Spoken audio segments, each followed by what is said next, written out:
Bien, buenos días. Bienvenidos. Por favor, confirmen si me escuchan por el chat. Yo sí te escucho perfectamente. Bien, gracias. Bueno, bienvenidos al encuentro virtual Fundamentos de Finanzas. Muchas gracias por asistir a este encuentro webinar, esta vez de orden financiero, donde aprenderemos conceptos fundamentales del área financiera, estados financieros básicos, capital de trabajo neto, flujo de caja libre, término que se está monitoreando muy de cerca en estos momentos en nuestros negocios, ¿no? Nuestro invitado cerrará con recomendaciones y sesión de preguntas. Durante el desarrollo del conversatorio pueden ir escribiendo sus comentarios o formular sus preguntas a través del chat. Todos serán atendidos por Marco.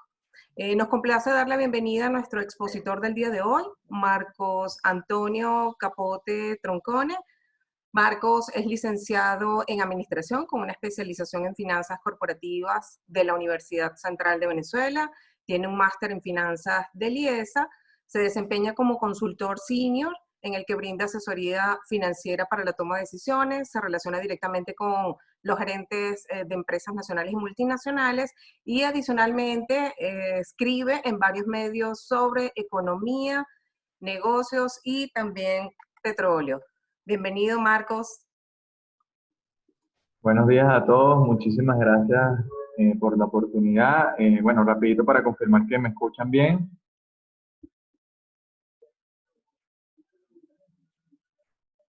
Vale, ok, entonces voy a compartir pantalla, Anaís, para comenzar con la presentación.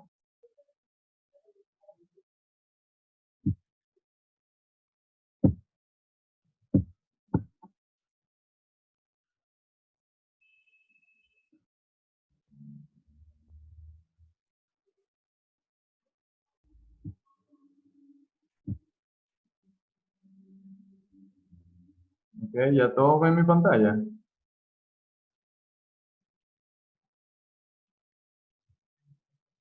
Ok, vale, vamos a comenzar entonces.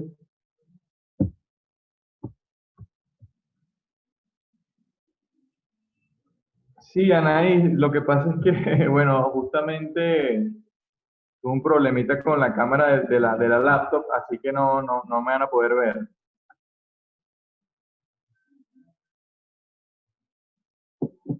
Bueno, comenzamos entonces. Muchísimas gracias a Anaí y a todo su equipo del Grupo Vargas eh, por la oportunidad de dar este taller de fundamentos para finanzas. El objetivo del taller es capacitar a los participantes en los principios básicos de finanzas, familiarizarlos con los estados financieros y las herramientas fundamentales utilizadas por las empresas para la toma de decisiones. Bueno, mi intención no es que en una hora salgan analistas o expertos financieros express, pero sí darles las herramientas básicas y lo que yo considero indispensable conocer para, para tener un mínimo conocimiento financiero necesario, sobre todo en las empresas. El contenido que vamos a estar viendo hoy, bueno, como lo dijo Anaís, conceptos fundamentales, estados financieros básicos, capital de trabajo neto, flujo de caja libre y cerraremos con unas recomendaciones y algunas preguntas. Ok, bueno, al principio voy a dar unos conceptos fundamentales, un poquito de teoría que es básica para, para saber de lo que vamos a estar conversando el día de hoy. Entonces, empecemos con qué son las finanzas. Bueno, las finanzas son un conjunto de herramientas que permiten optimizar la manera en cómo los agentes económicos somos nosotros, las familias, los inversionistas, las empresas, entre otros, asignan sus recursos a lo largo del tiempo. O sea, es un conjunto de técnicas para administrar mejor el dinero, en pocas palabras. Entonces, aquí quiero hacer una diferenciación importante, ya que las finanzas, una vez definidas, se dividen en dos grandes temas.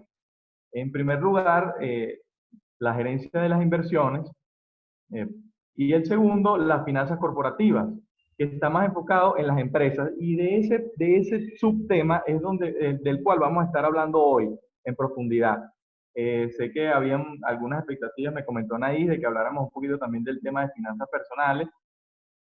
Bueno, este taller se va a enfocar en el tema de finanzas corporativas, que son las finanzas de las empresas. Sin embargo, durante el taller y al final con las recomendaciones, ustedes se van a dar cuenta que estas herramientas nos sirven tanto para nuestras empresas, para los que son emprendedores, como también para nuestras finanzas personales. Así que no son temas que estén divorciados. Ok, continúo. Ya, estoy teniendo problemitas aquí para pasar la página.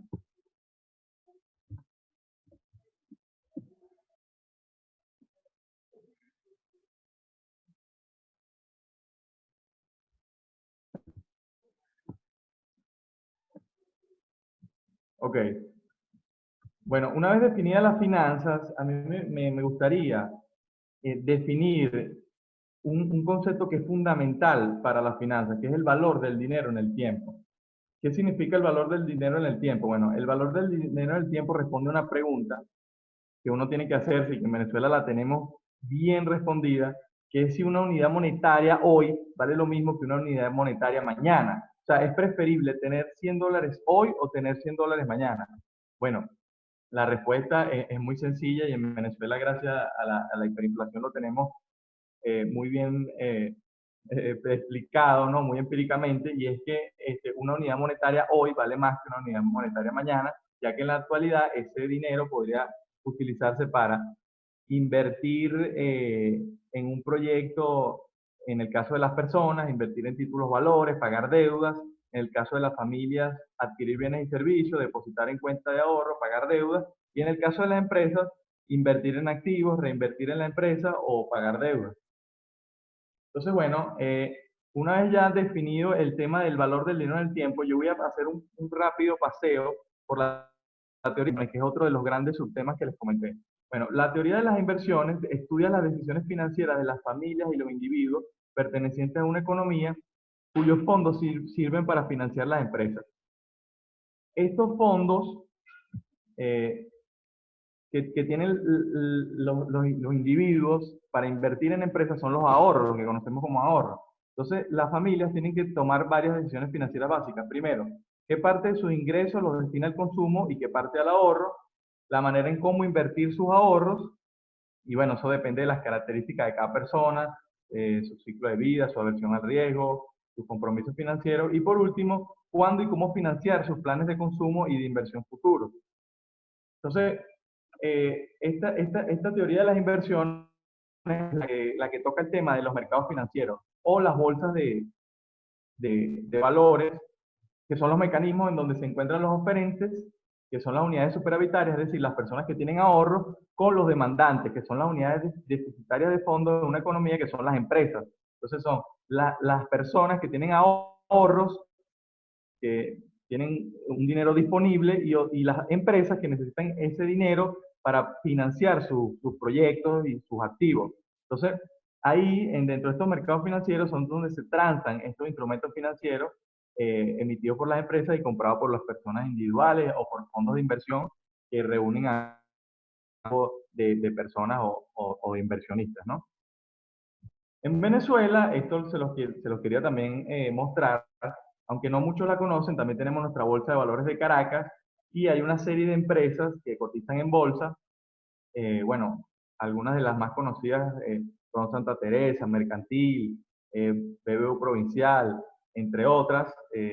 Como ven ahí, hay unas cuantas empresas, en total son unas 26, 27 empresas, si no me equivoco, que hoy por hoy están listadas en la Bolsa de Caracas y que bueno, es una alternativa que tenemos para invertir, que no muchos lo conocen. Es un mercado muy serio donde las empresas están obligadas a emitir sus resultados a los accionistas una vez al año, en una asamblea de accionistas donde cualquiera de nosotros podría invertir y pertenecer al accionariado de una empresa por medio de las casas de bolsa.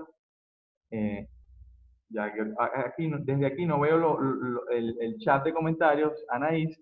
Entonces, si hay algún comentario que vaya surgiendo, alguna pregunta en el medio de la presentación, me la pueden ir haciendo. Anaís te va a pedir que me vayas avisando y entonces las vamos respondiendo en el momento porque quiero que que todo quede muy claro en el momento. De acuerdo, Marcos. Vale, vale. Ok, bueno, continuamos con la parte, digamos, introductoria, teórica, y ya entramos en materia, ¿no? Las finanzas corporativas, que son las finanzas que están enfocadas en las empresas, en lo interno de la empresa, que es el uso eficiente de los recursos financieros dentro de una empresa. Este es el tema donde hoy nos vamos a estar enfocando. Y el gerente financiero, que es, digamos, el líder dentro de las finanzas, dentro de un departamento de finanzas de una empresa, el director de finanzas o CFO, por sus siglas en inglés, tiene que tomar tres grandes decisiones, en mi opinión, y según la bibliografía. Primero, las de presupuesto de capital, que son la adquisición y administración de activos a largo plazo. Esto es en qué activos invertir de largo plazo, que no es más que propiedad, planta y equipo, que es el, digamos, el core business, el objetivo de la empresa, es invertir en activos operativos para, bueno, generar valor, ¿no? En el caso de Grupo Vargas y su principal empresa, que es Laboratorio Vargas, bueno, la propiedad planta y equipo es su planta y es el activo operativo con el que producen sus productos y que generan valor y que les da el rendimiento financiero. El segundo gran tema al que tiene que atender un gerente financiero es la estructura de capital, que es básicamente, cómo vamos a financiar ese presupuesto. Es una mezcla entonces de deuda y de capital de los accionistas adecuada para financiar esos activos. Y por último, la administración del capital de trabajo. Esta es la administración de tesorería, perdón, o sea, la administración de activos y pasivos en el corto plazo. Bien, bueno, aquí se ve la presentación, se ve un poquito como montada encima algunas letras de otras. Y bueno, ayer no se veía así, pero bueno, continúo el presupuesto de capital. Entonces, para definirle, como les decía, es la toma de decisiones que debe hacer un gerente financiero en qué oportunidades de inversión o qué activos de largo invertir con el objetivo de generar rendimiento financiero, es decir, dinero, pues. Algunos ejemplos de proyectos de inversión es adquisición de activos como equipos, maquinaria, etcétera, lanzamientos de nuevos productos, expansión de líneas de productos existentes y programas de investigación y desarrollo. Esos son los tipos de decisiones que tiene que tomar el gerente financiero de en qué invertir. Y bueno, la estructura de capital es la mezcla específica de cómo vamos a financiar esas inversiones, bien sea por deuda, que es el pasivo, o bien sea por las acciones, por el dinero que ponen los dueños de la empresa, que es el patrimonio. Bueno, por supuesto, la mezcla de los pasivos más los activos, perdón, de los pasivos más el patrimonio, la suma de ambos tiene que ser igual a los activos que tiene la empresa. Entonces ya esto nos va dando un poquito de introducción a lo que vamos a estar viendo, que es los estados financieros, ¿no? Un poquito de introducción contable que es muy necesario. Bueno, la estructura de capital está básicamente dividida en dos. Uno es el pasivo, que pueden ser préstamos bancarios, los bonos, que son deuda de largo plazo que emite una empresa en una bolsa de valores generalmente. Eso existe aquí en Venezuela, como les comentaba. Esas empresas que están ahí listadas en bolsa, en la bolsa de Caracas, y muchísimas más que no tienen acciones, sino que también emiten bonos y papeles comerciales, que también son instrumentos de financiamiento que usan en la bolsa de valores y que los ahorradores, las personas naturales o los fondos de inversión compran para financiar esta empresa, por supuesto, esperando un rendimiento eh, a cambio, ¿no? Y bueno, la otra manera de financiar esto son del patrimonio, que pueden ser acciones comunes, acciones preferentes y utilidades, que bueno, nuevamente la presentación se me desordenó aquí, eh, justamente presentándoselas a ustedes. Bueno, el objetivo de las finanzas durante mucho tiempo, el objetivo de las empresas y por ende del gerente financiero, el objetivo que debía cumplir era maximizar el valor de los accionistas durante muchísimo tiempo, pero el año pasado justamente pasó algo que me parece que es muy relevante en el mundo financiero y que pasó desapercibido, bueno, por lo menos en nuestro país, y es que la Business Roundtable, que es una organización que agrupa a los principales CEOs o, digamos, directivos de las empresas más importantes de Estados Unidos, como son Apple, Bank of America, Amazon con el famoso Jeff Bezos, que es el CEO de Amazon, que de paso es uno de las personas con más dinero en el mundo. Ellos cambiaron, impulsados por estas nuevas generaciones y todo este cambio de mentalidad que hay, el objetivo de las empresas ya no es maximizar el valor de los accionistas, sino maximizar el valor de todos los stakeholders o grupos de interés. Es decir, todo individuo o entidad que, valga la redundancia, presente un interés directo o indirecto en la empresa.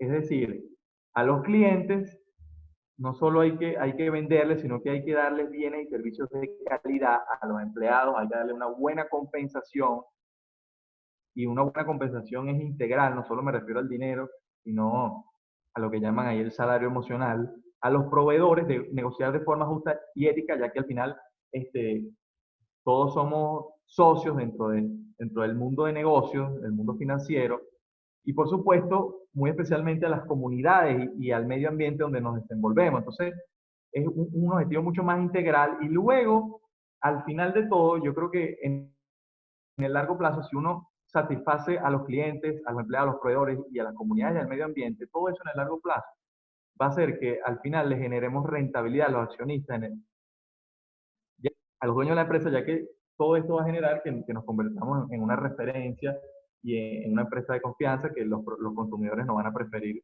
comprar. Entonces, bueno, esto fue un cambio de paradigma muy importante que se concluyó el año pasado, por lo menos en teoría, cuando les digo que los principales empresas del mundo se cambiaron este objetivo de las empresas, hicieron hasta digamos, una declaración de principios, etcétera. Entonces, bueno, esperemos que en la práctica esto se esté llevando a cabo y sería bueno también incorporarlo dentro de las corporaciones venezolanas, ¿no? De las empresas venezolanas. Ok, bueno, entonces ya luego de esta parte introductoria teórica, vamos a entrar entonces con un poquito de la parte práctica y de los estados financieros. Déjenme chequear aquí que todo vaya ok.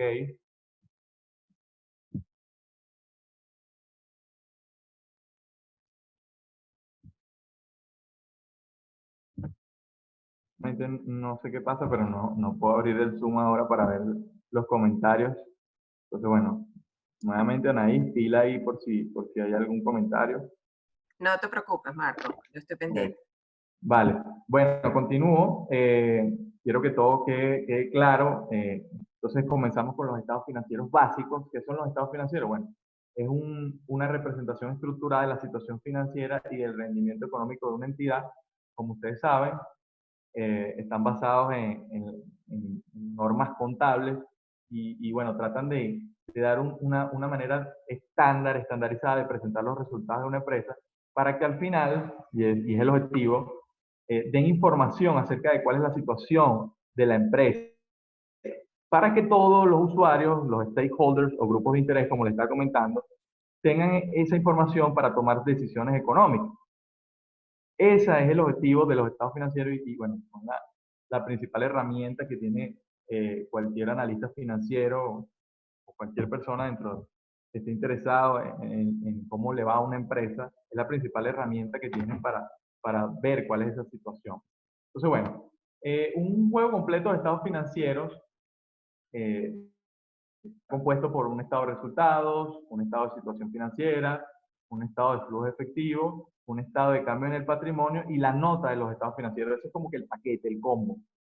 Pero yo me enfocaría en estos tres, que son el estado de resultados, o antes llamado estado de ganancias y pérdidas, el estado de situación financiera, que antes se llamaba balance general, y el estado de flujo de efectivo.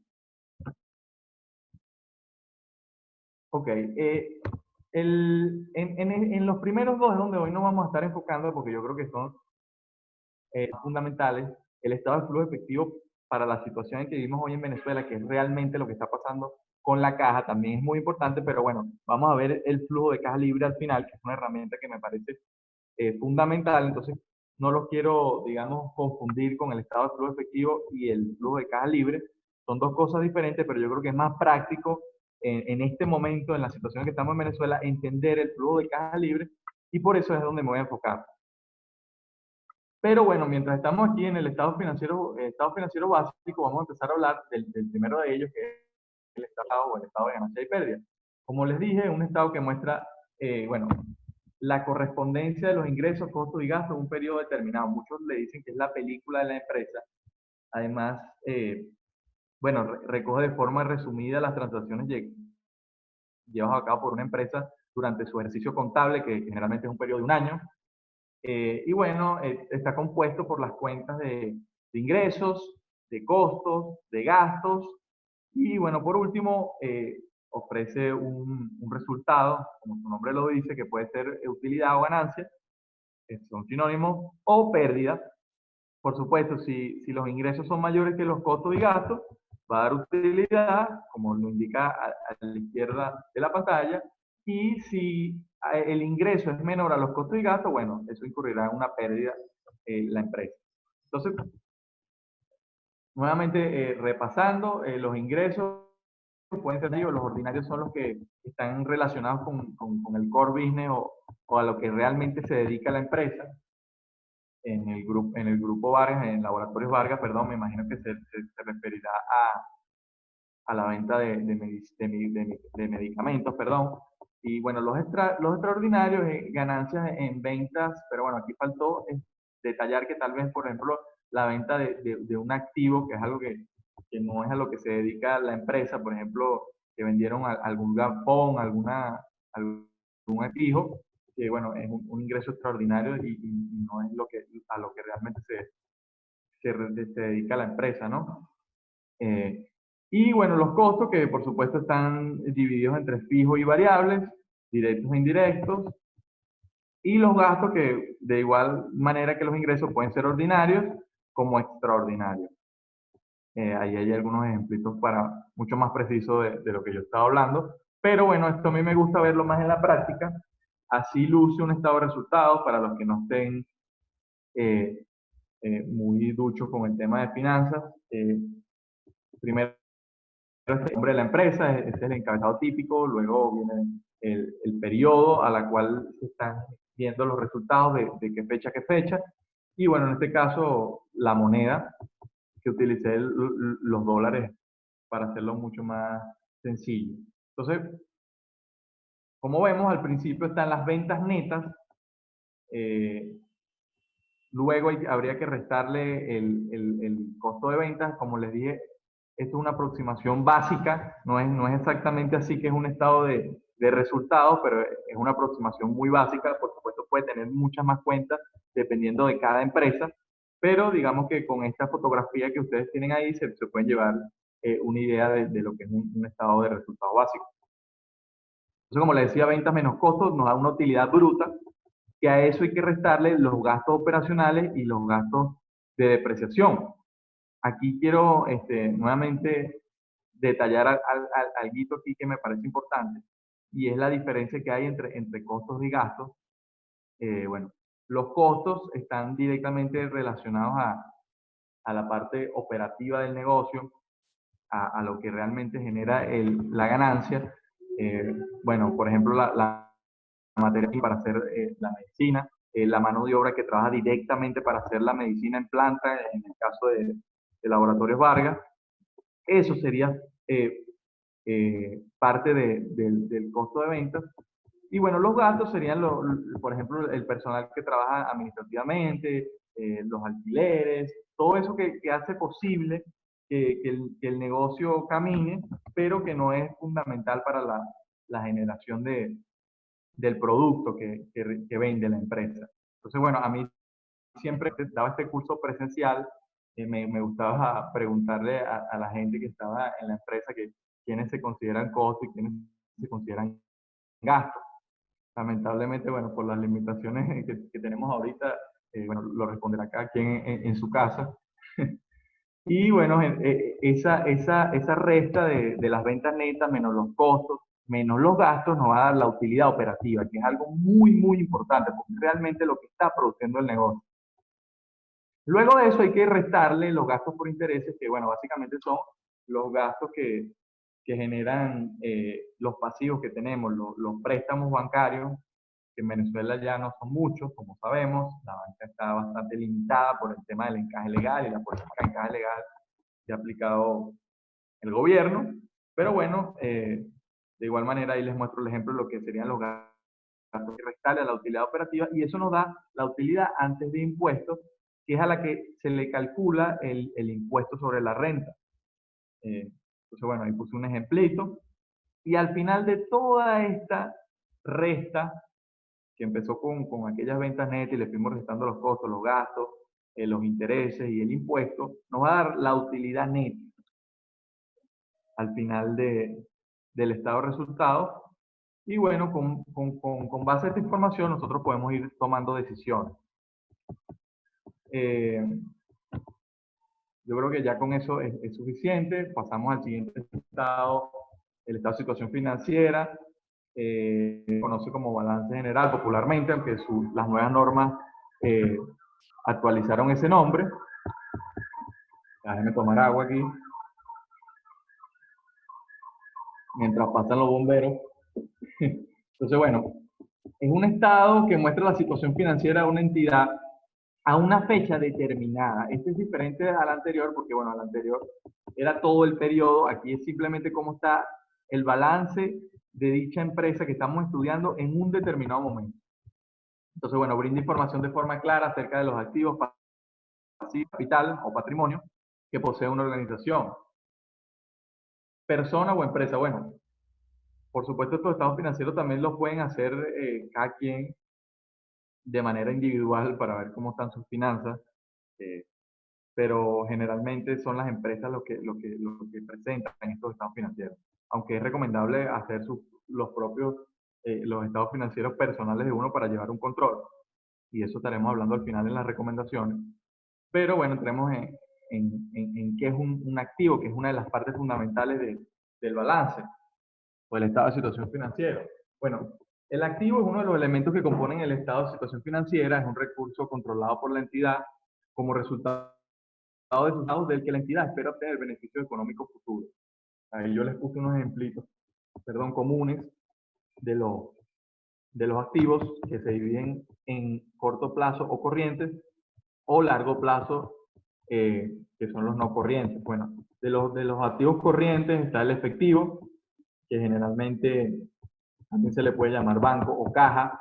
Las inversiones temporales, que muchas veces son inversiones que son de muy corto plazo.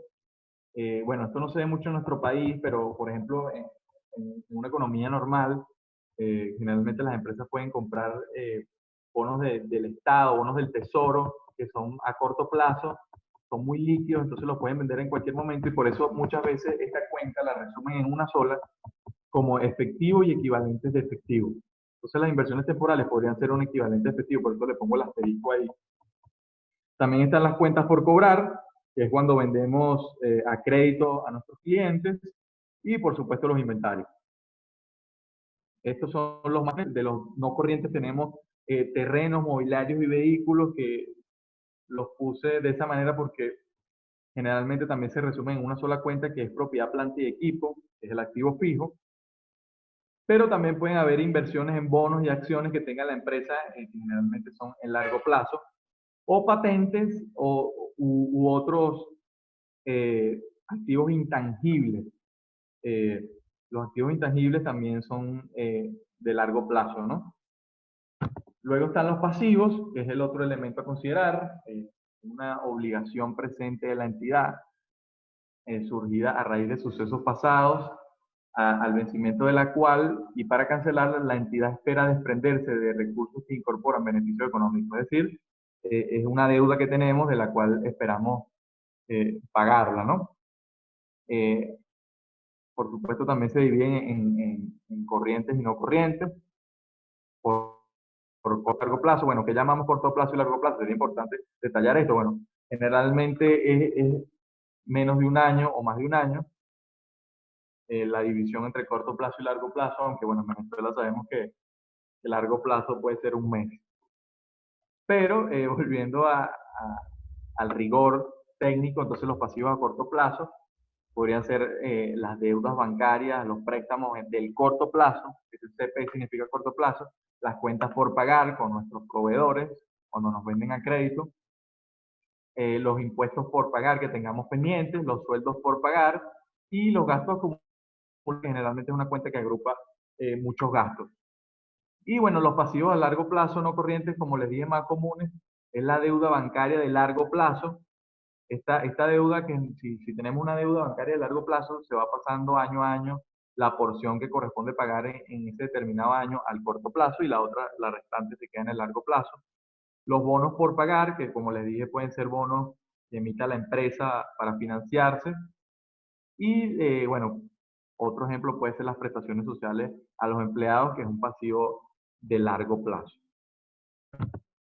Finalmente tenemos el patrimonio como tercer elemento que forma parte del balance general o estado de situación financiera, activo, pasivo y patrimonio, que bueno, patrimonio es la parte residual de los activos, es decir, una vez deducido todos los pasivos, si tú tienes los activos, le restas los pasivos, ¿qué te va a quedar? El patrimonio, porque todos los activos tú los compraste o con deuda o los compraste con el capital social que aportaron los dueños o accionistas de la empresa.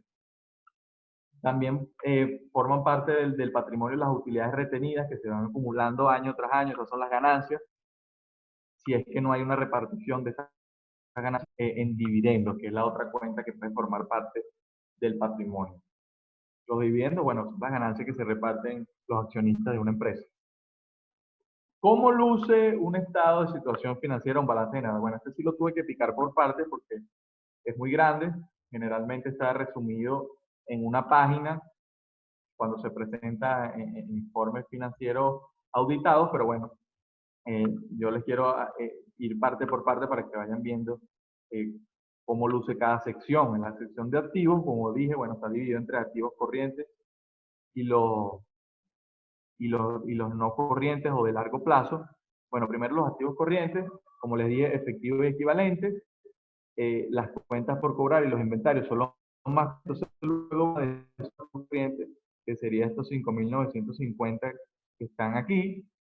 Y luego viene lo que serían los terrenos, maquinaria y equipos, que podrían en una sola cuenta resumida en propiedad, planta y equipo, pero bueno, la depreciación de esos activos. Eh, Siempre cada activo,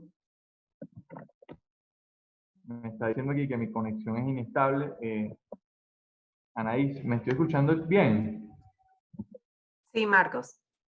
Ah, bueno, perfecto, continúo. Entonces, como les decía, eh, hay una suma de los activos corrientes y luego una suma más la resta de la depreciación.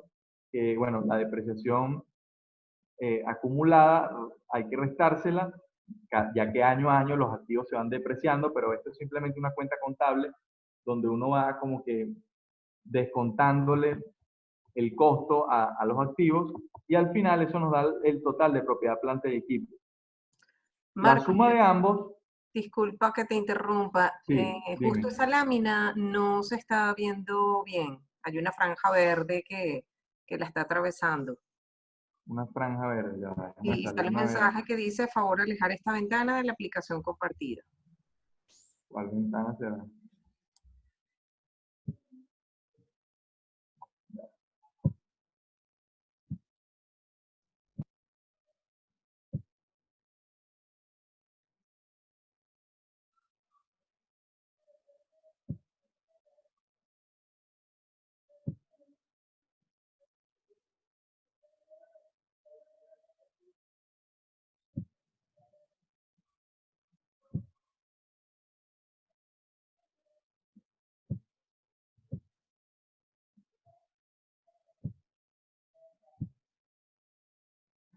¿Ya ven?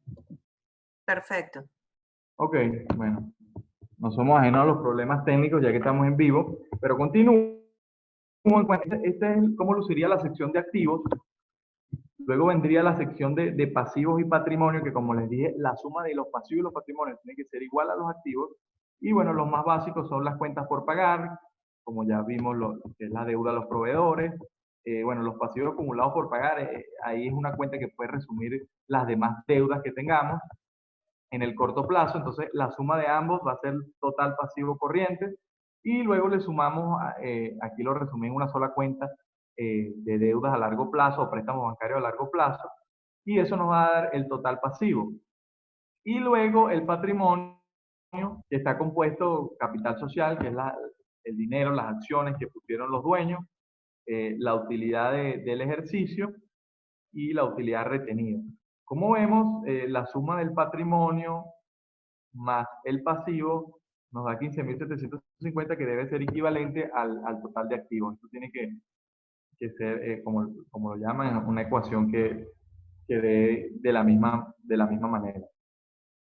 Ok, luego de ver cuáles son estos dos estados financieros básicos, les quise traer un poquito de análisis de estados financieros para introducirlo en esta técnica que, bueno, no es más que la aplicación de herramientas analíticas a los estados financieros para obtener estimados e inferencias valiosas para el análisis de negocio y la toma de decisiones, ¿no? Sobre todo. Entonces, bueno, paso a seguir para elaborar un análisis financiero, perdón. Bueno, por supuesto, recopilar los estados financieros auditados. Primero, la empresa, les voy a describir cómo funciona este proceso. Como ustedes saben, yo soy consultor senior en una importante empresa de auditoría, aunque no me dedico a la auditoría, no soy contador, en el área de asesoría, pero después de todo un año que la empresa va recopilando sus cuentas y las expresa en sus estados financieros, que es el resumen de todo su ejercicio contable, vienen los auditores y corroboran que esas cifras que está mostrando la empresa son reales, son razonables. Entonces, esa es la primera parte de todo este ciclo. Luego de eso vendría lo que realmente le da valor agregado. O sea, después que los contadores hacen todo el trabajo de recoger todo el resumen de las cuentas, yo digo que los fastidios en la firma a los contadores, le digo, bueno, después que ustedes hacen todo el trabajo, nosotros vemos y hacemos el verdadero análisis con esos estados financieros y se presenta generalmente un informe de gestión que de hecho aquí empresas venezolanas presentan a sus accionistas, las que son públicas y cotizan en la Bolsa de Caracas, como la que estuvimos viendo. Por ejemplo, yo he ido a juntas de mercantil, juntas, asamblea de accionistas de Ron Santa Teresa, etcétera, donde la gerencia de la empresa tiene que presentar ese informe ante los accionistas. Y bueno, si la empresa está listada en una bolsa pública y tú eres accionista, tú puedes ir a esa junta para la toma de decisiones. Con esa información, bueno, ¿qué es lo que se hace? Se va a tomar decisiones. Entonces, para eso le traje algunos indicadores básicos. Bueno, nuevamente la presentación aquí me sale un poquito montada, debe ser porque cambié de laptop. Entonces, bueno, consiste en una serie de razones, le llaman así, razones financieras, que muestran las relaciones existentes entre las diferentes partidas que integran los estados financieros. Y bueno, su función principal es, como le dije, le sirve a los stakeholders o grupos de interés y a cualquier persona que esté interesado en esa empresa por algún motivo, ver cuáles son las cifras de esas empresas para la toma de decisiones. Y bueno, hay indicadores o por subconjuntos de indicadores. Los más importantes para mí son los que le puse ahí, los de solvencia o liquidez, los indicadores de gestión o eficiencia, los indicadores de endeudamiento y los que más le gustan a los accionistas, los indicadores de rentabilidad.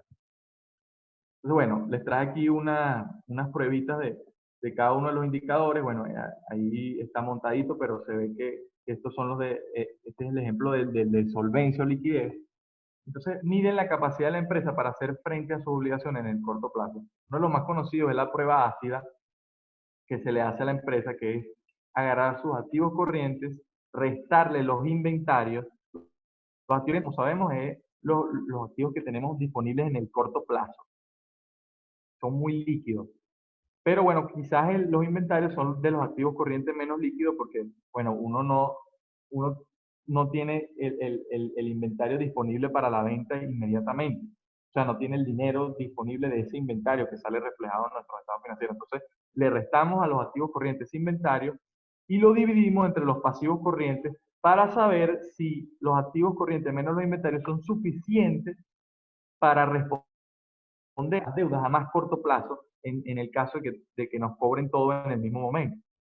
Entonces, bueno, ahí puse una interpretación que muestra la capacidad teórica en veces de la empresa de cumplir con sus obligaciones de corto plazo con sus activos más líquidos, como le decía, y generalmente debe ser mayor a 1.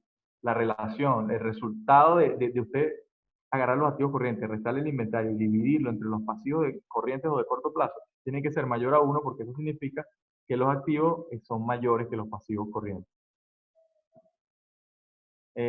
Luego pasamos a los financieros de endeudamiento, miden el nivel de apalancamiento o endeudamiento de la empresa, así como su estructura de capital y fuentes de financiamiento. Uno de los que más me gusta a mí es el de cobertura de intereses, ya que este es el que generalmente usan los bancos, o usaban los bancos en la vieja Venezuela cuando había crédito, para determinar cuál es la capacidad que tiene la empresa para responder a sus deudas. Y se llama cobertura de intereses, este indicador. Les traje de los más importantes de cada uno de estos indicadores para que ustedes tengan digamos, un overview básico de lo que es. Entonces, este es utilidad operativa, o sea, la utilidad que realmente genera las operaciones de negocio entre los gastos por interés. ¿Y qué te quiere decir? Bueno, representa el número de veces que la empresa puede pagar los intereses de la deuda generados por su endeudamiento con la utilidad de sus operaciones. Es decir, dividen cuánto está realmente ganando la empresa a ver si es suficiente para pagar sus gastos por interés actuales. O sea, los bancos quieren saber si esta empresa está generando suficiente ganancia para pagar sus intereses. Eso es básicamente lo que te da este indicador. Por supuesto, esto es muy de arte y ciencia, no lo dije al principio y esto es fundamental decirlo y se me pasó. Bueno, cada análisis de cada empresa, estos análisis financieros, en las finanzas son muy arte más que ciencia. Es decir, no hay unos estándares exactos que te dicen, mira, esta empresa está bien por esto o está mal por esto, sino que tú tienes que ver la situación específica de la empresa dentro del contexto geográfico de la empresa, dentro de su sector y compararlo con su data histórica, ¿no? Es muy integral esto y, bueno, a medida que uno tenga más experiencia, va afinando esos análisis. Bueno, esto me sirvió de introducción para darles el indicador de rentabilidad, que para mí es uno de los más importantes, como le dije, y el que más le gusta a los accionistas, el que generalmente es el que ven, que es la rentabilidad sobre el patrimonio, que mide el retorno sobre las inversiones realizadas por ese accionista mediante la compañía. Entonces, ellos quieren comparar realmente cuánto porcentaje, porque esto va porcentualmente, o sea, esto se multiplica por 100 y te da un porcentaje, es la utilidad neta al final de todo, la utilidad que da al final de todo, como lo vimos en el estado de resultados, entre el patrimonio total.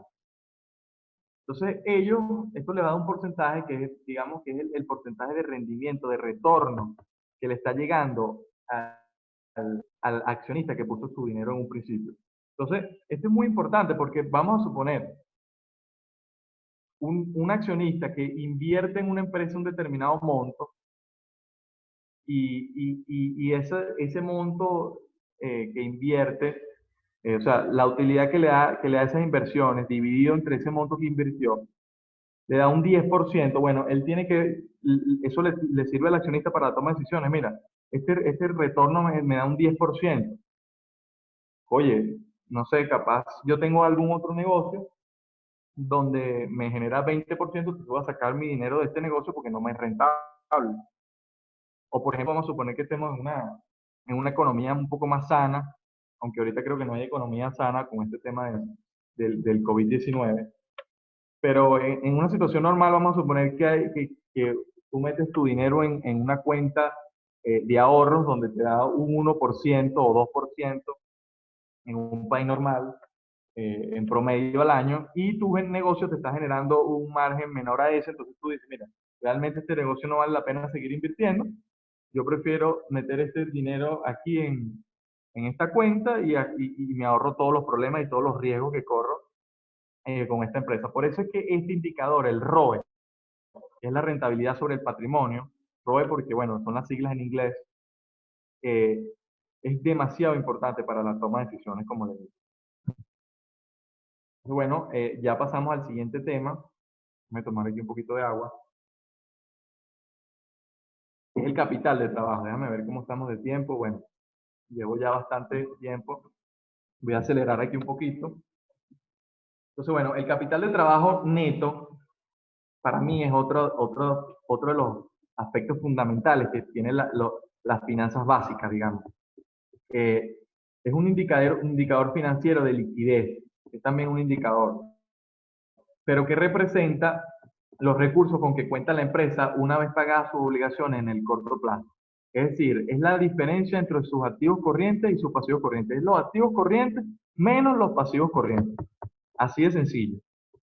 Es conocido como el fondo de maniobra, ya que implica manejar de la mejor forma sus componentes de manera que se pueda convertir en dinero lo más pronto posible en transcurso menor de un año. Esto lo conoce muy bien un tesorero, ya que es la administración, el capital de trabajo es la administración de la tesorería en el corto plazo. ¿Qué cuento? O sea, los activos corrientes que con los que cuento, menos las deudas que tengo que pagar en lo inmediato. Debe ser positivo, o sea, este número debe ser positivo, o sea, los activos corrientes deberían ser mayores a los pasivos corrientes, pero lo más posible. ¿Por qué lo más reducido posible? Porque si tenemos muchos activos corrientes, por ejemplo efectivo, y pocos pasivos, entonces probablemente tengamos un efectivo ahí exponiéndose a la hiperinflación y esto es lo que vamos a ver inmediatamente a continuación. ¿Cuáles son los componentes entonces del capital de trabajo? Bueno, como decimos, las cuentas tanto de activos corrientes como de pasivos corrientes. Bueno, espero que me estén siguiendo. ¿Cuáles serían los consejos para gestionar las cuentas que forman parte del capital de trabajo neto? Primero, el efectivo. Bueno, por supuesto, minimizar la cantidad de dinero ocioso. Las cuentas por cobrar, lógicamente, cobrar lo más rápido posible, sobre todo en una economía hiperinflacionaria como Venezuela, a menos que esas cuentas por cobrar, que es una de las recomendaciones, estén indexadas a la tasa de cambio. Entonces ahí no se podría hacer más flexible. Los inventarios, bueno, producir al costo mínimo y vender lo más rápido posible, lógicamente, y ya vamos a ver por qué. Y las cuentas por pagar, bueno, pagar lo más lento posible. Es una premisa básica de la finanza que es cobra rápido, paga lento. Lo que pasa es que, bueno, generalmente los proveedores, que son con los que tienen las deudas, las cuentas por pagar, también ven el curso de fundamentos de finanzas, entonces también quieren cobrarte rápido. ¿Cuáles son los costos y los riesgos de un mal manejo del capital de trabajo? Bueno, si tienes mucho efectivo, por supuesto, ese efectivo está expuesto a la inflación, sobre todo en una economía hiperinflacionaria como la venezolana, y bueno, tendrías una capacidad ociosa ahí perdiéndola, ¿no? Luego, con las cuentas por cobrar, si no las cobras de manera adecuada, si no tienes unas políticas adecuadas de cobro, bueno, vas a tener una falta de liquidez porque nada vale vender si al final no estás cobrando ese dinero, si lo que tienes es puro crédito a tus clientes.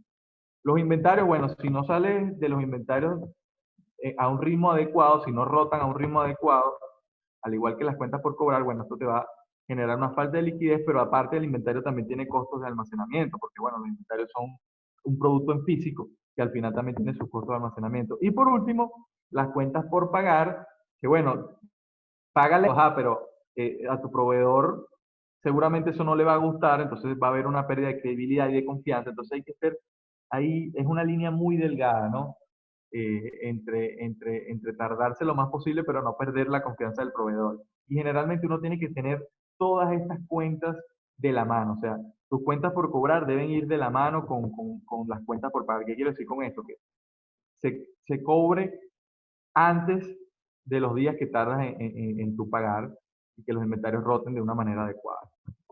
Entonces, bueno, ya vamos ya entrando en la parte final, el flujo de caja, que Anaís hizo especial énfasis antes del taller y al principio del taller, ya que es algo que es muy, muy necesario tenerlo en cuenta en la situación que estamos ahorita. Yo creo que más que todo esto que hemos visto, es necesario saberlo para una situación adecuada y normal.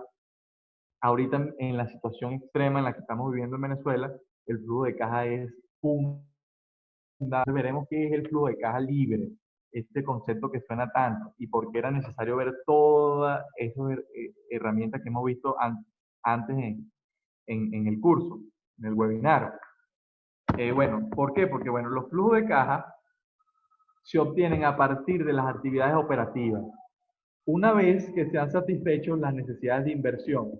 Es decir, en resumen, es lo que queda disponible para pagar la deuda o repartir dividendos. Entonces, el flujo de caja libre vendría siendo, y esto aquí lo voy a explicar cada cuenta para que quede claro. El flujo de caja libre, bueno, primero, digamos que es una de las métricas que más usan las empresas, las grandes empresas con las cuales yo trabajo, que aún quedan en Venezuela y a nivel mundial, es un indicador muy importante que usan las empresas porque digamos que te da una realidad de lo que está pasando con la empresa. ¿De qué está compuesto el flujo de caja libre? El EBIT, EBIT por sus siglas en inglés, que significan Earnings Before Interest and Taxes, pero para no complicarlos, los que no tienen algún conocimiento previo, el EBIT es lo mismo que decir la utilidad operativa que vimos en el estado de resultados. Es decir, son los ingresos menos los costos y los gastos. Eso nos va a dar la utilidad operativa, lo que realmente está produciendo las operaciones del negocio. Desde ahí se parte, desde el EBIT. A eso le vamos a restar los impuestos calculados al EBIT. O sea, le vamos en el caso de Venezuela, por ejemplo, que en promedio generalmente el impuesto sobre la renta a las empresas, vamos a poner un 34%. Entonces, tú tienes que calcularle a tu utilidad operativa o EBIT, te tienes que calcular esos impuestos y se los restas. Y luego le vas a sumar la depreciación o amortización. ¿Por qué le tienes que sumar la depreciación y la amortización al flujo de caja libre? Bueno, porque el flujo de caja libre es un indicador financiero real. Y recordemos que la depreciación o amortización es una cuenta contable que resta a la utilidad operativa, pero que realmente no es un desembolso de dinero. Es decir, cuando los activos se van depreciando, tú lo tienes que tomar en gasto contablemente, pero la depreciación no es una salida de efectivo, realmente. Entonces, la depreciación más bien se la restaste al EBIT en un principio de la utilidad operativa y ahora aquí se la tienes que sumar, porque como les dije anteriormente, no fue una salida de efectivo, o sea, no afectó realmente la utilidad del negocio.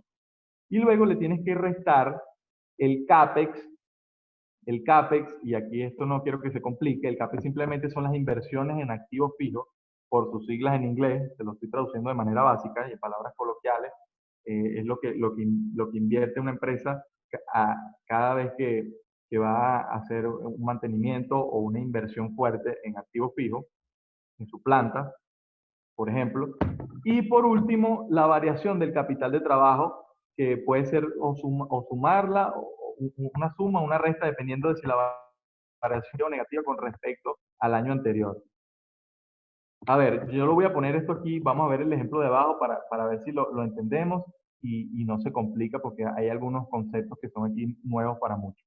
Entonces, esto es el flujo de caja libre de una empresa, como digo. Los ingresos. En este caso, puse un ejemplo sencillo de 1000.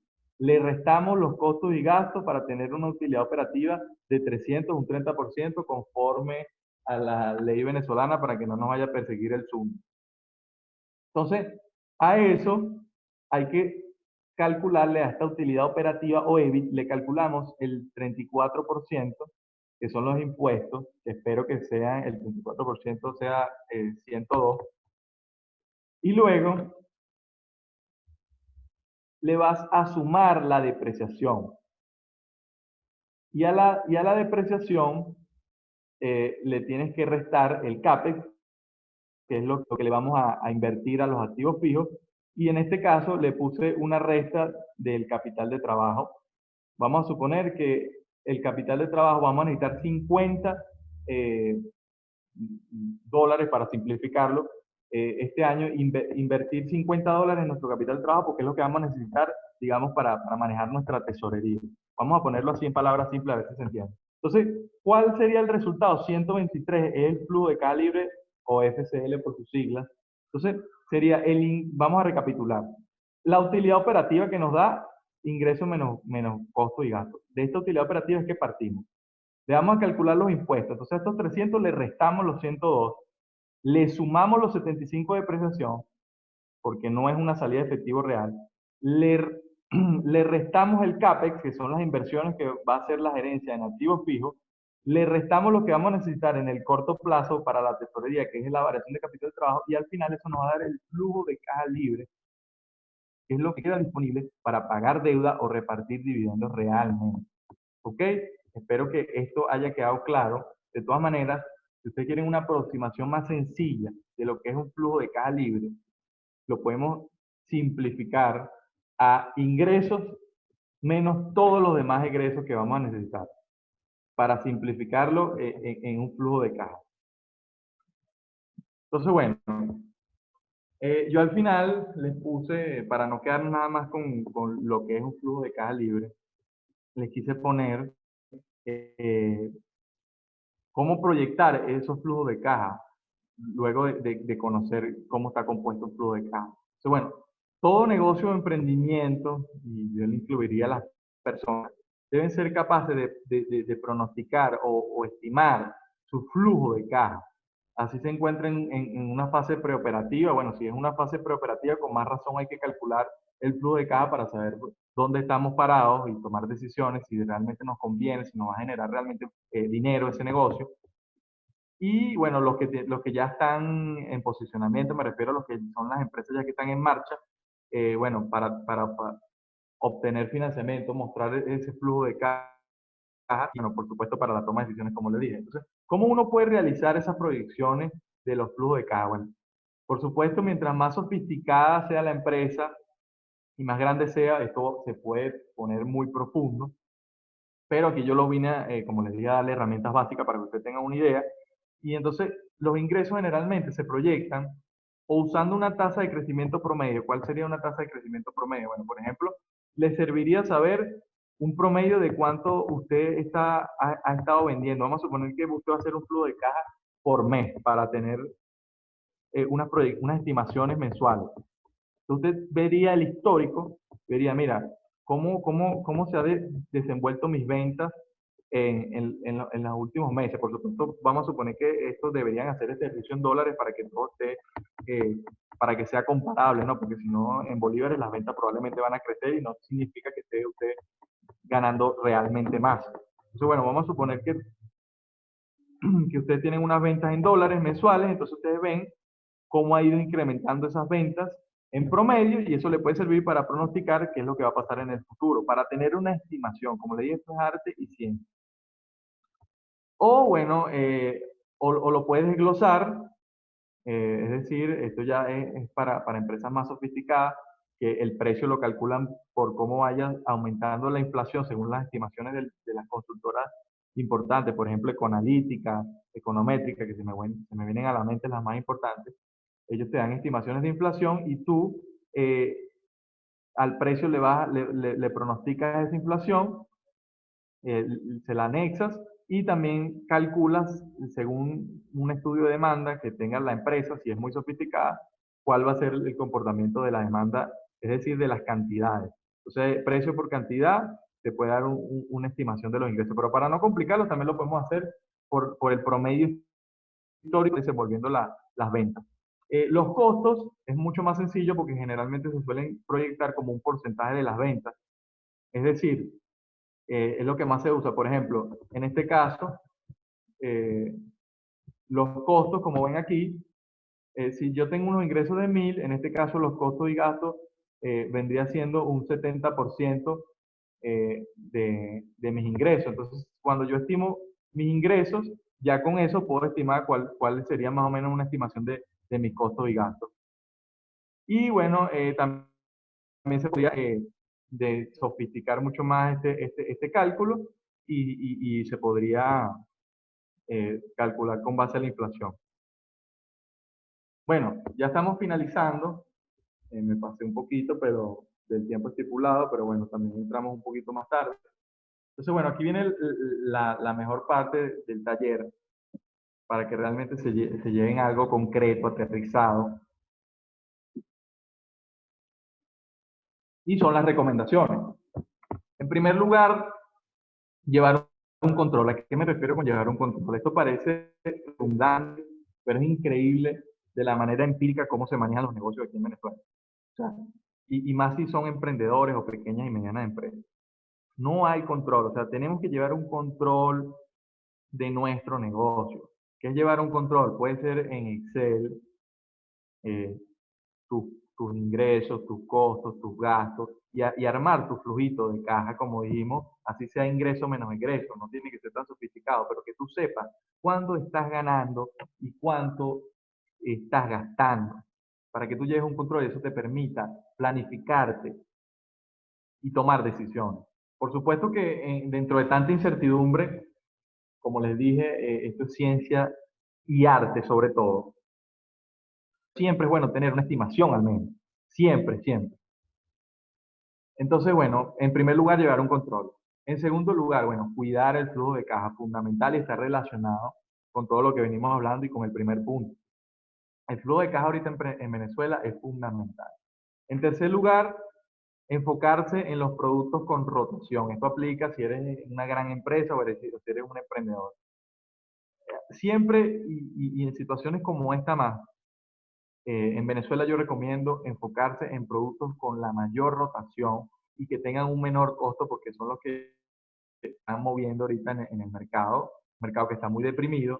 Y entonces hay que dejarse de sentimentalismo y si hay que salir de algunos productos, bueno, habrá que hacerlo. Pero lo importante es sobrevivir a toda esta coyuntura, ¿no? Un cuarto consejo, bueno, garantizar la reposición de inventario. Ahorita nuevamente estamos viendo cómo hay un repunte de la hiperinflación por toda esta situación. Entonces, nuevamente hay que estar encima de las cuentas por cobrar, de los precios, de que si estamos dando crédito, indexar las cuentas por cobrar al dólar, pero está prohibido vender a pérdida. Está prohibido. O sea, nuevamente el flujo de caja, como dije, es fundamental. Entonces hay que garantizar que el dinero que estamos recibiendo nos sirva para reponer ese inventario en el futuro y no estemos perdiendo dinero en el camino. Sabemos que también hay una importante depresión en el consumo, entonces por eso hay que ser muy, digamos, un cirujano para llevar un término médico con la política de precios, pero no se puede vender a pérdida. El otro, bueno, ya lo tenemos más que claro, la cobertura permanente. ¿Qué llamo yo cobertura permanente? Y esto es algo que muchos analistas y especialistas se enfocan, sobre todo en Venezuela, y que lo tenemos bastante aprendido. Cobertura permanente significa estar constantemente cubriendo nuestro dinero, bien sea con dólares, divisas, como euros también, bueno, el dólar aquí es mucho más líquido, o con inventario o activos que necesitemos en el caso de las finanzas personales. O sea, esto es permanente y bueno, ¿cuándo el uno o el otro? Bueno, si el dólar está subiendo en ese momento agresivamente, tal vez sea mejor comprar inventario o productos, activos que necesitemos, que a lo mejor se pueden quedar rezagados, aunque ahorita ya eso no sucede con mucha, eh, como antes sucedía, ya la gente ajusta el momento, pero bueno, siempre es mejor cuando está subiendo el dólar hacer cobertura en activos y cuando el dólar está un poquito más estable aprovechar de comprar dólares y cubrirnos de esa manera. A eso me refiero con cobertura permanente. Luego, cuidar nuestro capital humano. Esto es fundamental, sobre todo en Venezuela. O sea, el capital humano es realmente lo que hace la empresa y yo creo que ahorita es muy importante tener una comunicación constante y sincera con nuestros recursos humanos y entre nosotros mismos. Y por eso es muy positivo esta iniciativa que hace Anaís Luis y todo su equipo, a la cual le agradezco la oportunidad, porque es importante mantenernos en constante comunicación y, bueno, cuidar nuestro capital humano y no solo eso se refiere a la parte económica, sino de manera integral. Luego, desarrollar canales digitales, bueno, eso está más que claro, hemos visto cómo ha cambiado nuestra vida, lo que llaman el new normal a nivel mundial. En Venezuela, por supuesto, tenemos unas cuantas limitaciones con el tema de conectividad, que aquí mismo la hemos sufrido, de internet, limitaciones de todo tipo, pero bueno, igual hay que dar la lucha y desarrollar esos canales digitales, esas ventas eh, eh, a través, ahorita son fundamentales. Ver la opción del delivery, que bueno, que está muy de moda también, por el tema también de la gasolina, y en medio de esta coyuntura del coronavirus hay una explosión del delivery, y bueno, las primeras marcas y empresas, y bueno, si tú eres emprendedor y vendes tus productos, los primeros que se coloquen y atiendan esa demanda ahora digital que hay y le ofrezcan a las personas llevárselo a su casa, bueno, son los que se convertirán en los líderes del mañana, ¿no? Creo yo. Y ni siquiera del mañana, del hoy. Y bueno, por eso tenemos que ser extremadamente flexibles. Eso es algo que lo bien aprendido en Venezuela, a ser resilientes y bueno, no pararnos con nada, tratar de adaptarnos a todas las situaciones, aunque esto muchas veces puede sonar de manera negativa, pero es la única manera de sobrevivir aquí en un contexto como este y bueno, y en una coyuntura que es mundial ahora, ¿no? Y por supuesto, y de esta manera lo termino, hacer lo que nos gusta. Si no hacemos lo que nos gusta, si no hacemos lo que nos apasiona, en mi caso son las finanzas y por eso tengo el agrado de transmitirles los conocimientos, los pocos conocimientos que tengo y de manera muy básica. Si no hacemos esto que nos apasiona, es muy difícil que podamos estar motivados y que estemos felices, que al final yo creo que es el objetivo de la vida. Entonces vamos a hacer lo que nos gusta, vamos a mantenernos con buena actitud a pesar de las dificultades que tenemos aquí y con este mensaje positivo cierto.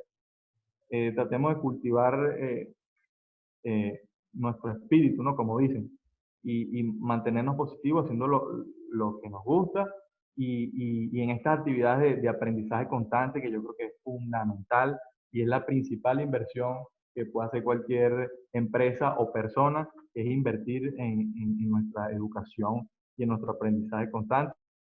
Yo creo que es el principal activo que tiene cualquier empresa o persona. Y bueno, con ese mensaje optimista, quiero pasar a la sección de preguntas o comentarios. Si es que hay alguna por ahí que quedó pendiente, déjenme aprovechar para revisar eh, el chat. Por cierto, aquí les voy a dejar mis redes para los que me quieran seguir. Bueno, el LinkedIn o LinkedIn, como le dicen, el Facebook, el Twitter, que ahora lo estoy usando mucho y es donde me voy a concentrar ahora, y el Instagram. Y bueno, como dijo Anaís al principio, también escribo en algunos medios digitales importantes como Banca y Negocios, si algunos lo han seguido, y bueno, por ahí vamos a estar en contacto. Déjame revisar aquí antes de terminar. Gracias, Marcos, de verdad por todo ese conocimiento y refrescamiento para muchos de términos que los manejamos de manera directa o indirecta en nuestro día a día. Por acá muchos me escribieron algunas preguntas, te las voy a ir mencionando. No sé si Sí, es posible, porfa. Marcos, que actives la cámara para que te puedan ver mientras que te las voy haciendo. No, Anaí, no es que no quiera, es que la laptop, y bueno, tuve que cambiar de laptop, estoy de la laptop de mi hermano casualmente, porque hoy se me complicó y no tengo el El video dispositivo, no te disponible. preocupes. Y la presentación, viste que me salió ahí como que montada unas cosas sobre otras, porque también cambié de computadora y no la chequeé aquí, entonces me disculpan por eso. No te preocupes, Marco. Bueno, la primera pregunta que hace el equipo es, Ajá. aparte del ROE, ¿qué otros indicadores deberíamos usar para completar un análisis de retorno de inversión? Bueno, otro que es muy conocido, aparte del ROE, que para mí es el principal, eh, que es el retorno no sobre el patrimonio, sino sobre los activos, que también se ve mucho. Pero yo creo que el principal, si tú quieres saber la rentabilidad de un negocio, el ROE, bueno, lástima que no pudimos profundizar más por temas de tiempo, pero les di como que este es un curso que yo generalmente doy en físico en 2 sesiones, con un break y todo un día o 2 días.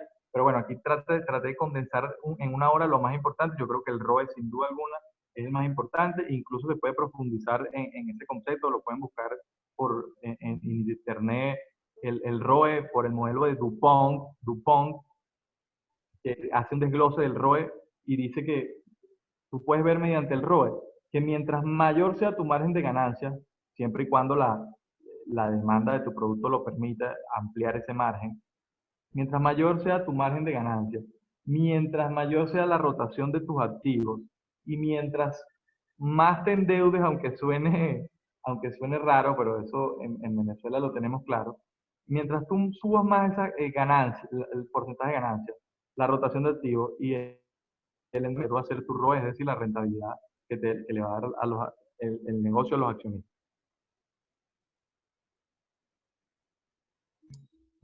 Gracias, Marcos. Aquí hay otra pregunta en el chat que está relacionada con el ROE y la voy a hacer de una vez para que puedas responderla.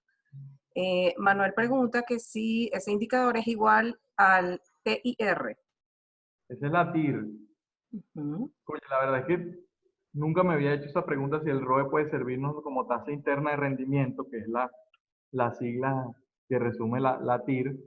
Bueno, Manuel, te la debo, pero en verdad la TIR lo que te dice es la tasa de interna bueno, como lo dice su concepto, la tasa interna que está generando tu negocio, que generalmente tú deberías comparar si tu negocio, ya que están diciendo, si tu negocio, creo que deberías comparar si el ROE es mayor a la TIR. No sé si es igual, realmente me ponchaste ahí con esa pregunta, voy a buscarlo. Ok. La siguiente pregunta, Marcos, dice, ¿qué recomiendas en una economía hiperinflacionaria en temas de cobranzas, inventarios, para proteger el poder adquisitivo del efectivo de una organización? Por supuesto, todo esto con la intención de seguir manteniendo la operación del negocio. Sí, bueno, creo que lo mencioné dentro de las recomendaciones. Yo creo que es importante siempre, primero, enfocarse en que no estemos vendiendo a pérdida, si estamos dando crédito, que ese crédito esté indexado a, a un tipo de cambio, porque si no, en bolívares probablemente vayamos a perder. Entonces, primero enfocarse en que no estemos vendiendo a pérdida y luego que tengamos el dinero disponible de nuestras ventas, hacer coberturas permanentes. En dólares, cuando el dólar esté estable, vuelvo y repito, y en activos o inventario que necesitemos cuando el dólar está subiendo, que es la mayoría del tiempo. Muy bien, tenemos otra pregunta. Para proteger el flujo de caja de las organizaciones, ¿qué opciones en la economía actual propones para crear esas coberturas en la caja?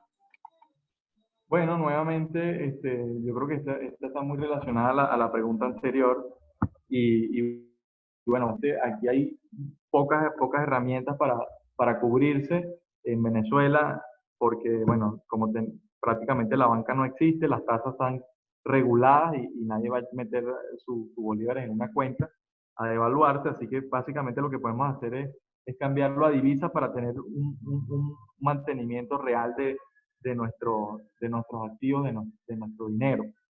Eh, También está la opción que mencioné al principio de la Bolsa de Valores de Caracas, pero bueno, eso ya es comprar acciones de empresas y por supuesto que tiene un riesgo, aunque eh, históricamente en los últimos años, contra todo pronóstico y aunque mucha gente no lo sabe, el promedio de las acciones de la Bolsa de Caracas, de las empresas que cotizan ahí, el índice de la Bolsa de Caracas, ha estado por encima o se ha apreciado más que incluso la devaluación. O sea, si usted metía, por ejemplo, hace un año, un dólar en bolívares, por supuesto, en la bolsa de Caracas, bueno, el dólar, si lo tenía en dólares, se iba a mantener siendo un dólar. Pero en la bolsa de Caracas probablemente se le iba a convertir en 1,1 o 1,2 y eso lo puede ir multiplicando por la cantidad que quiera. Así que es una opción atractiva y como le dije, hay diversas casas de bolsa que te abren cuenta para poder invertir en la bolsa de Caracas. Es parecido a abrir una cuenta en un banco y no hay mínimo de inversión. O sea, el mínimo de inversión es la acción del Banco Occidental de Descuento, el BOD, que debe estar, no sé, como en 100 bolívares, algo mínimo. Entonces, tómenlo en cuenta también tanto para sus finanzas personales. Eso te iba a preguntar, Marcos, actualmente, ¿cuál es la mejor empresa aspectada en la bolsa de valores para la compra de acciones? Que sabemos que no solamente lo hacen otras empresas, sino que a título personal pudiéramos invertir en acciones, por ejemplo, de Ron Santa Teresa. Sí, bueno, entrar en qué acción exactamente invertir es como muy osado, porque bueno, nadie sabe lo que va a pasar en el futuro, sobre todo en una situación de incertidumbre como la que estamos viviendo. Entonces, no me atrevería a dar recomendación de ese tipo, pero sí es bueno siempre, si te vas a meter en la Bolsa de Valores de Caracas, más bien que no inviertas en una empresa en específico, sino que te diversifiques y inviertas en muchas empresas, porque bueno, si a alguna le va mal, la otra te salva. Y es lo que generalmente se recomienda en el mundo de las inversiones, que medio tocamos ahí al principio, a manera de introducción, pero bueno, como les dije, el approach, el core, el foco de este taller es la finanza corporativa. Pero bueno, la gerencia de inversiones siempre es bueno invertir y formar parte de ese mundo, porque aparte tienes entrada a las juntas de accionistas, a la asamblea de accionistas de esas empresas, conoces mucha gente, haces networking, y es un mundo chévere y aparte, bueno, te puede traer rendimientos positivos, como les comenté. En la próxima sesión que vamos a tener contigo, incluso hablaremos de las inversiones en petróleo, ¿no? Que es Ah, algo sí, bueno, que así confieso es. que aprendí justamente de ti y es interesante ese término. Sí, Hay por un ahí hemos estado en otros comentario, webinars de petróleo. sí, hay un comentario de Adelante. Francisco en Ajá. cuanto al portafolio de productos con baja rotación. Él opina Ajá. que es recomendable no solamente analizar eso, sino también buscar otros nichos de mercado y probablemente cambiar representaciones de productos para hacerlos más accesibles al mercado y continuar con la venta. Lo hemos visto nosotros como consumidores, que de repente presentaciones de medicamentos ya están trabajando por unidosis o empaques de productos que compramos para nuestros hogares vienen en presentaciones más pequeñas. ¿Qué opinas de esto, Marco? Bueno, creo que Francisco está incluso más claro que yo y ustedes que tienen experiencia eh, con su empresa, con su laboratorio, están metidos en la candela realmente y saben todo lo que han tenido que hacer para adaptarse individualmente. O sea, no solo enfocarse en los que tienen mayor rotación, sino también adaptar algunos productos y sobre todo la tendencia que estamos viendo ahora de disminuir las presentaciones para, bueno, para adaptarse a un consumidor con menos poder adquisitivo, ¿no? Hay otra pregunta que hizo Manuel, nos quedan dos de él. ¿El indicador ¿Ok? PA es similar al del análisis costo-beneficio? PA, Exacto. oye, no sé cuál es el indicador PA. Le escribió por el chat, dice B/G igual ingresos netos y costos totales. No sé si quieres detallar un poco Ah, más. prueba ácida, prueba ácida. Prueba ácida es similar al análisis costo sobre beneficio. No, no, son diferentes, Manuel, son diferentes. La prueba ácida es un indicador de liquidez. Digamos que el análisis costo-beneficio, me imagino que estarás buscando saber si un determinado producto es rentable o un determinado proyecto o en este caso una determinada empresa es rentable. La prueba ácida es para saber si tienes liquidez. Si, como dijimos en el determinado momento, puedes atender tus deudas de corto plazo, tu pasivo de corto plazo, con los activos más líquidos, los activos de corto plazo, pero sin incluir el inventario. En relación al TIR, Francisco también nos comparte que ese indicador está asociado a la tasa interna de retorno de los flujos de caja de una inversión. Sí, sí. Y bueno, como dije, Francisco está más claro que yo. Francisco hace alusión a la tasa interna de retorno, bueno, que me imagino que está relacionado con la pregunta anterior de si era igual al ROE. Y la última pregunta que hizo Manuel, hay un indicador llamado Payback que relaciona el tiempo en que retorna un desembolso de dinero cuando se inicia un proyecto o la compra de un activo. ¿Sigue vigente ese indicador o ha sido rediseñado, sustituido por otro? Sí, mira, fíjate tú que ese payback es una de las técnicas y bueno, por cuestiones de tiempo no nos permitió hablar un poquito más sobre cómo armar el presupuesto de capital, pero sí lo mencioné al principio, que era el presupuesto de capital, que es la serie de proyectos o de activos donde el gerente financiero tiene que decidir en qué invertir. Entonces, por supuesto, el gerente financiero, para tomar esa decisión de qué invertir, él tiene una serie de proyectos, de activos, de necesidades que tiene la empresa, y entonces él tiene que, de alguna manera, tener una herramienta para decidir en cuáles son los donde él debería realmente invertir. Una de esas herramientas es el payback, como menciona Noel, creo que es Manuel, el que hizo la pregunta. Entonces, ahí tú vas a saber en cuánto tiempo, en cuestión de tiempo, te va a retornar esa inversión que hiciste.